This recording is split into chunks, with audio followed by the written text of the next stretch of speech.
Ahoj, všechny zdravím u pokračování mého FitFat projektu. Pro ty z vás, kdo neví ještě o co jde, tak jsem se rozhodl, že během prosince naberu na 100 kg, což je oproti mé váze kolem 10-12 kg nahoru. No a od ledna to začnu pěkně dávat zase dolů.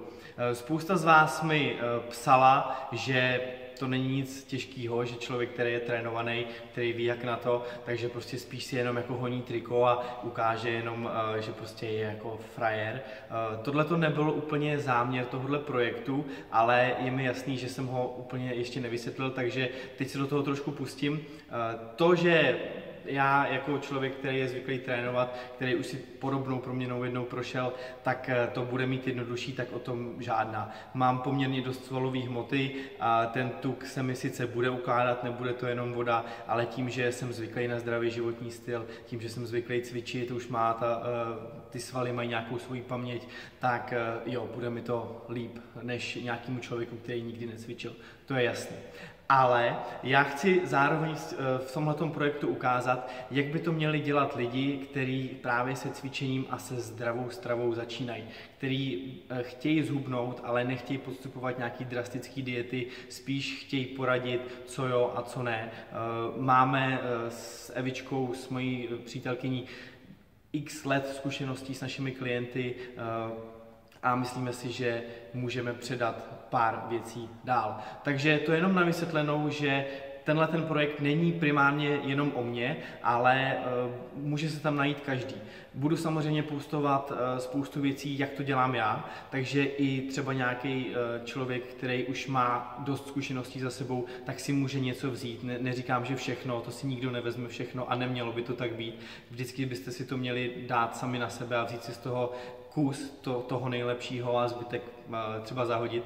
Ale myslím si, že i lidi, kteří už cvičejí, tak by se v něčem mohli inspirovat. No a zároveň budu natáčet videa pro lidi, kteří s tím teprve začínají, úplně se v tom plácají.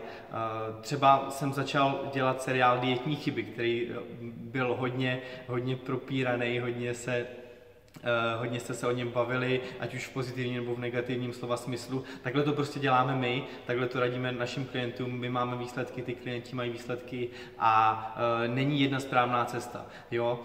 Trošku mě mrzí to přístup někoho, že si myslí, že prostě jenom to, co on se naučil, nebo to, co on používá na sebe, nebo potažmo na nějaké své klienty, jestli vůbec nějaké má, tak prostě funguje.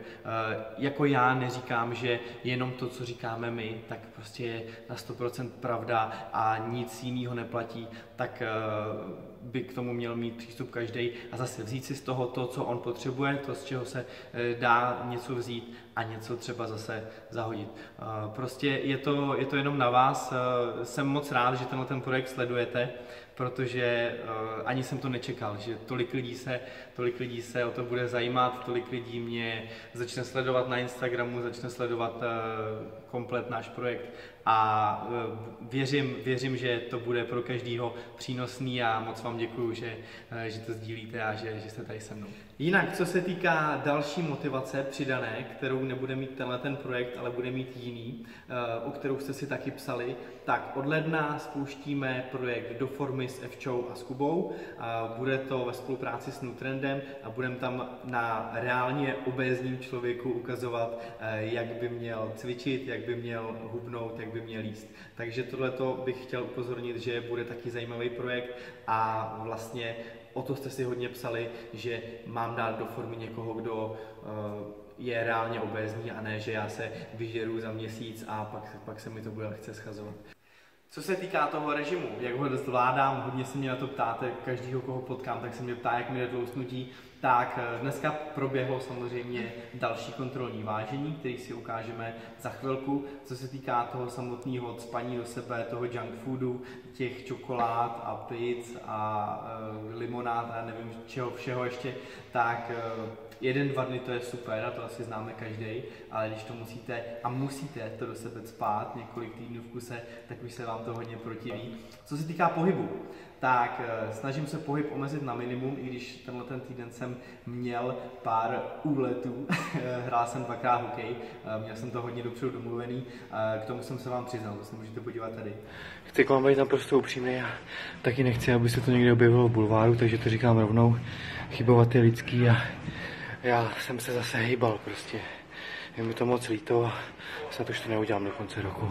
Omlouvám se. No a pak jsem měl ještě jeden pohyb neplánovaný. Jakože si koupím KFCčko a oni mi tam zapomenou dát moje 2 sladkokyselé omáčky. A jakože teď musím přes celý obchodák zase zpátky pro moje 2 sladkokyselé omáčky. Víte, kolik spálím kalorií? Všechno v prdeli. No a jak se to projevuje na mém těle? Horší se mi pleť, vlasy mám mastný jak pytlík od tlačenky. Je to prostě hrůza to na sobě pozorovat. Samozřejmě začíná se mi ukládat tuk, co by asi kdo dal za můj aktuální formu, ale já už cítím, že prostě ty kila jsou nahoře, džíny mám jako legíny, mně se to nejvíc ukládá odsud prostě někam ke stehnům, takže cítím madla lásky, cítím břicho vypoulený, nebudu vám ukazovat ani z profilu, to vám ukážu až za 14 dní a to se zblázníte.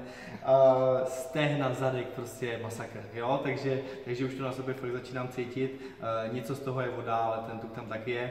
Na konci úplně udělám měření na InBody, kde se kouknem, kolik mám procent tuku, jsem zvyklý mít kolem 10% tuku v normálním režimu, takže jsem zvědavý za ty necelé 4 týdny, jak to šlo nahoru. No, to je asi pro dnešek všechno, ještě se podívejte na to vážení. Měl jsem cíl 96 kg, abych potom přibíral 2 kg týdně do konce roku. Podívejte se, jestli se mi to povedlo nebo ne.